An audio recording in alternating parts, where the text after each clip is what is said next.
राधा वल्लभ श्री हरिवंश। मैं हूं आपके साथ प्रियंका तिवारी और स्वागत करती हूं आप सभी का आज के नए वीडियो में।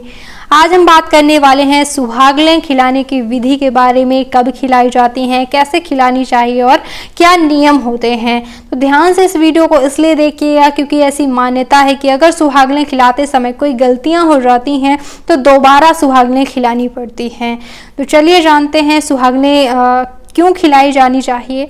तो देखिए रामचरितमानस में भी जो है इसका उल्लेख मिलता है। जब सीता माता का विवाह हुआ था तो दशरथ जी ने जो है सुहागनों को बुला करके जो है उनका सम्मान किया था, ऐसा वर्णन रामचरितमानस में मिलता है। तो जब भी नया नया विवाह होता है, बेटी है आपकी या फिर बहू है, तो मायके पक्ष में भी और ससुराल पक्ष में भी जो है सुहागलें खिलाई जाती हैं, बेटी के लिए या फिर बहू के लिए, दोनों पक्षों में।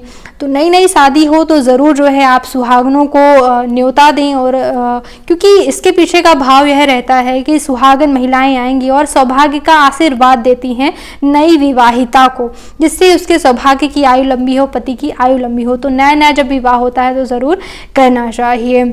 कि अगर आपकी कोई मनोकामना है, कई बार हम सुहागलें खाने जाते हैं, मन में कोई ऐसी मनोकामना आ जाती है कि इसको संतान हो जाए या फिर इसकी नौकरी लग जाए, इसकी शादी हो जाए तो मैं सुहागलें खिलाऊंगी।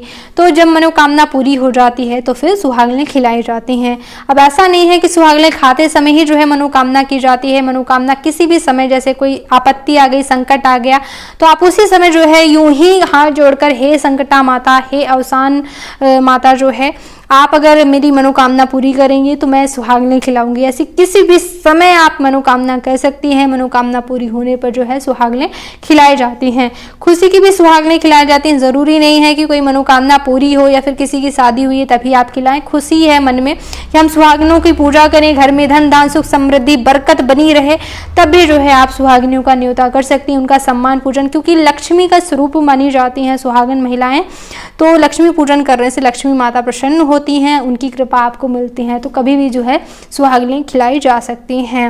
अब जब आपका मन हो गया कि आप सुहागलें खिलाना चाहती हैं, आपको भुने चने लेना चाहिए और सभी सुहागन महिलाओं का न्योता करना चाहिए। एक दिन पहले जो है आप सुहागन महिलाओं के यहाँ जाएं, उनको निमंत्रण दें कि आप हमारे यहाँ कल जो है सुहागलें खाने ज़रूर आइएगा। चना देते हुए जो है आपको उनको बोलना है।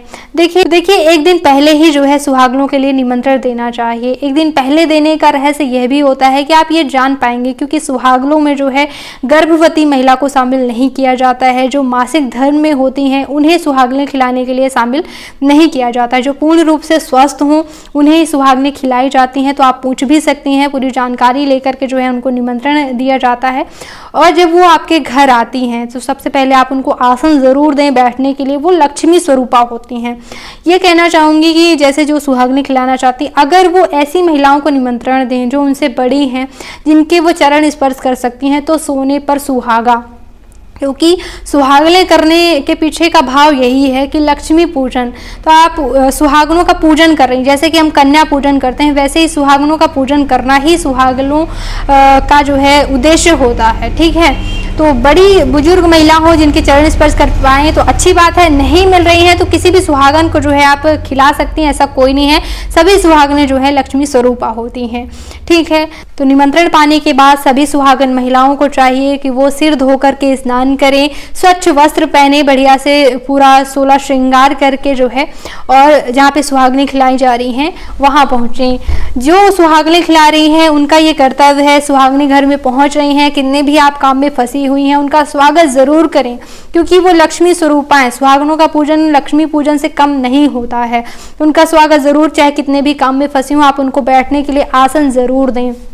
और जो सुहागलें खाने वाली होती हैं, कई क्षेत्रों में ऐसी मानता है कि पानी तक नहीं पीते हैं। कई लोग जो है पानी भी पी लेते हैं और चाय भी पी लेते हैं। हम लोगों के यहाँ पानी और चाय पी लेते हैं, कई लोग फ्रूट्स भी खा लेते हैं। हम लोग तो चाय नहीं पीते, तो मैं पानी वगैरह बस पीती हूँ। ठीक है, तो इस तरह से जैसे जिसके क्षेत्र में होता हो। और जैसे कि पूजा की तैयारी की जाती है तो मिट्टी के, सफ़ेद मिट्टी के ढेरे रखे जाते हैं पूजा में। मैंने पूरी पूजा विधि का अलग वीडियो बनाया है, पूजा दिखाते हुए कथा का अलग वीडियो बनाया है, जिसमें स्क्रीन पे कथा चलेगी और आप मतलब पूजा भी देख पाएंगी। तो उस वीडियो को प्ले करके आप कथा भी सुन सकती हैं। तो अलग अलग वीडियो जरूर देख लीजिएगा पूजा का। तो मिट्टी के ढेले जो हैं उनको भी देवी स्वरूप मान करके उनका पूरा पूजन किया जाता है। पूरा श्रृंगार का सामान जो भी होता है वहीं पे रख दिया जाता है और पहले भी श्रृंगार किया जाता है, बाद में बीच में भी उनको श्रृंगार की सामग्री चढ़ाई जाती है। ठीक है, तो पूरी पूजा करें आप। और कुछ और खास नियमों का ध्यान रखा जाता है सुहागलें खिलाते समय, जैसे कि अगर संकटों की सुहागलें हैं तो ज़्यादा बोलना नहीं चाहिए। संकटों की जैसे कोई बीमार वगैरह हो गया, हमने सुहागलें कर दी कि अगर ये ठीक हो जाए तो सुहागलें खिलाएंगे, तो फिर ऐसे में खाते समय चुप रहना चाहिए, शांत रहना चाहिए, बहुत बातचीत नहीं करना चाहिए। वैसे भी सुहागलें खाते समय जो है ज़्यादा बातचीत नहीं करना चाहिए। अगर संकटों की सुहागलें हैं तो फिर बिल्कुल ही शांत रहा जाता है। अलग अलग क्षेत्रों की खिलाने की अलग अलग मान्यता है। विशेष तौर पर हमारे क्षेत्र में तो मतलब चने और गुड़ का ही बहुत ज़्यादा महत्व है। तो संभव हो तो चने की दाल की ही मिठाई भी बनानी चाहिए। बेसन की ही मिठाई अगर बनाना चाह रहे हैं तो चना ही अगर लोग खाएं तो बहुत ही अच्छा है। कई लोगों के यहाँ लाई जो है तौल कर रखी जाती है, लाई गुड़ चना वगैरह दिया जाता है। कई लोगों के यहाँ पूड़ियाँ खिलाई जाती हैं, जैसा जिसके क्षेत्र में होता हो। कुल मिलाकर सुहागनों का सम्मान करने का ही यहाँ पे भाव है। जैसा क्षेत्र में जिसके खिलाया जाता है आप वैसा कर सकते हैं। उनको पान के बीड़े का बहुत ज़्यादा महत्व होता है। पान पहले से ही लगवा करके तैयार कर लिए जाते हैं, वहाँ पर रख दिए जाते हैं, सारी सामग्री रख दी जाती है ताकि वो सिद्ध हो जाए, माता का आशीर्वाद उसमें मिल जाए। ठीक है, सब पूजा के समय तो पान का बीड़ा उसी पाटे पे ही रख दिया जाता है। फिर जब पूजा हो जाती है तो उस पान को खाया जाता है। तो पान खाकर कभी भी हमें थूकना नहीं चाहिए, उसे निगल लेना चाहिए। देखिए, पान हमारे 16 श्रृंगारों में शामिल होता है, तो थोड़ा सा आप ध्यान ज़रूर रखें। देखिए, पूजा विधि करके तो मैं पहले ही वीडियो दे ही चुकी हूँ, वहाँ पे नियम नहीं बता पाती हूँ, इसलिए ये नियम का अलग वीडियो मैं दे रही हूँ। इसमें केवल नियम की चर्चा कर लेते हैं। एक खास नियम होता है जब हम महावर लगाते हैं सभी महिलाओं को, तो क्या होता है कि महावर लगाने के बाद उठना नहीं चाहिए। ठीक है, सबसे पहले तो जो हम देवी स्वरूप मिट्टी के ढेले रखते हैं उनको महावर लगाया जाता है, फिर सभी सुहागनें लगाती हैं। तो जिस स्थान पे बैठ के आपको पूजा करनी, जो स्थान आपको पसंद है वहीं पर बैठकर आपको महावर लगाना है, ताकि आपको उठना ना पड़े। कोई तैयारी है पूजा की तो आप पहले ही कर लें, क्योंकि महावर लगाने के बाद कहीं भी घूमा नहीं जाता, स्थान बदला नहीं जाता, उठा नहीं जाता है। ये खास नियम होता है।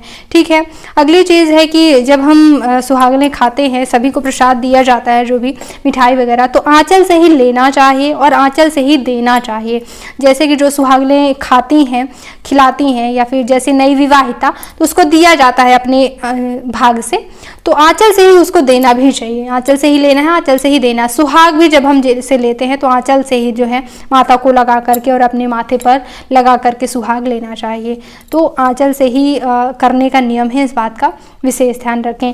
जब भी हम खाते हैं मिठाइयाँ वगैरह, कोई भी चीज़ गिरनी नहीं चाहिए, एक भी जूठन। इतना तक नियम होता है हमारे क्षेत्र में, बाल्टी वहीं पर रख ली जाती, थोड़ा सा किनारे, मतलब जहाँ पे हमने जो है मंडप सजाया है देवी का, तो वहाँ पे मत धोएं हाथ, थोड़ा सा किनारे धो लें। लेकिन जो जूठन होता है वो वहाँ से कहीं बाहर ना जाए, बिल्कुल धरती में ना गिरे। ठीक है, और जो भी आप मिठाइयाँ खाते हैं अगर बच जाती हैं तो आप उन्हें अपने पुत्र को, अपने पति को खिला सकते हैं। देखिए, हम अर्धांगिनी कहलाते हैं तो पति का तो हक बनता ही है, पुत्र को भी खिलाया जा सकता है, लेकिन कन्याओं को नहीं देना चाहिए, क्योंकि नाम से ही स्पष्ट है सुहागलें, यानी सुहागन का ही इन पर अधिकार है। कन्या की अगर शादी नहीं हुई है तो उसे नहीं देना चाहिए। ठीक है, अगली चीज़ है कि अगर पति और पुत्र नहीं खा पा रहे हैं, बच गया है, फिर भी हम नहीं खा पा रहे हैं, कई बार मीठा इतना ज़्यादा हो जाता है, तो क्या करना चाहिए? तो सूर्यास्त के पहले पहले या तो आप उसे समाप्त कर लें, और फिर भी बच जाता है तो आप उसे गाय को खिला दें। ठीक है, लेकिन सूर्यास्त के बाद आपको उसे नहीं रखना चाहिए, ऐसा नियम है। और ये तो सभी जानते होंगे कि 7 चने लेकर के जो है सुहागनों की कथा सुनी जाती है। तो जो हमें चने मिलते हैं तो उन्हें हमें ऐसे तोड़ना चाहिए कि उनकी नोक ना टूटे, यानी कि हमको मतलब अच्छे चने लेने हैं जिनकी नोक वगैरह वो टूटे नहीं होनी चाहिए। ठीक है, 7 चने आप अच्छे प्रकार से छीलें, नोक ना टूटे, और उनको लेकर के आपको कथा सुननी चाहिए। फिर वहाँ कथा सुनने के बाद अर्पित करके सुहाग वगैरह लेना चाहिए। तो इस तरह से चीज़ें जो भी पूजा की होती हैं उनको इकट्ठा करके, कई लोगों के यहाँ धोबन को दे दिया जाता है, जो पाटा में मतलब सुहाग की सामग्री बचती है, या फिर जो है वस्त्र बिछाया जाता है वो धोबन को दे दिया जाता है।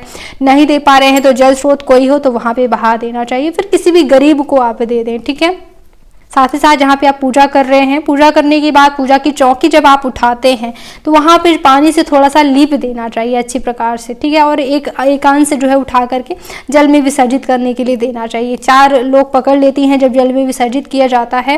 तो कुछ महिलाएं जो है मतलब कपड़े का एक छोर ज़रूर पकड़ लेती हैं। सुहागन में केवल एक ही महिला, ऐसा नहीं है कि एक ही महिला जा करके जो है जल प्रवाहित करे, कई महिलाएं जा करके इकट्ठा गाना गाते हुए जो है जल प्रवाहित करती हैं। जो भी जैसे फूल वगैरह होते हैं तो कई महिलाओं को जाना चाहिए, तालाब वगैरह जल स्रोत में जा करके प्रवाहित करना चाहिए। तो इस तरह सुहागनें खाने और खिलाने के अलावा एक महत्वपूर्ण उपाय है जो कि आप सभी सुहागन महिलाओं को ज़रूर करना चाहिए, वो है नाम जप।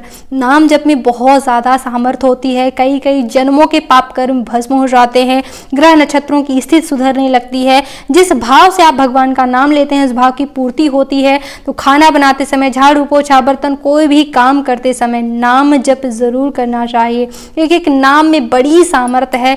डर बने रहते हैं घर गृहस्थी में कई चीज़ों के कि पति की आयु लंबी रहे, पुत्र की आयु लंबी रहे। तो जिस भाव से आप करना चाहते हैं उस भाव की पूर्ति होती है। तो ज़रूर नाम जप करते रहना चाहिए हर एक काम को करते हुए। तो नाम जप की क्या विधि है, सुहागने के लिए कई वीडियो मैंने दिए हैं, कई वीडियो देती रहती हूँ। तो एक बार चैनल पे ज़रूर आइएगा और इस वीडियो को देखने के लिए बहुत बहुत धन्यवाद। राधे राधे।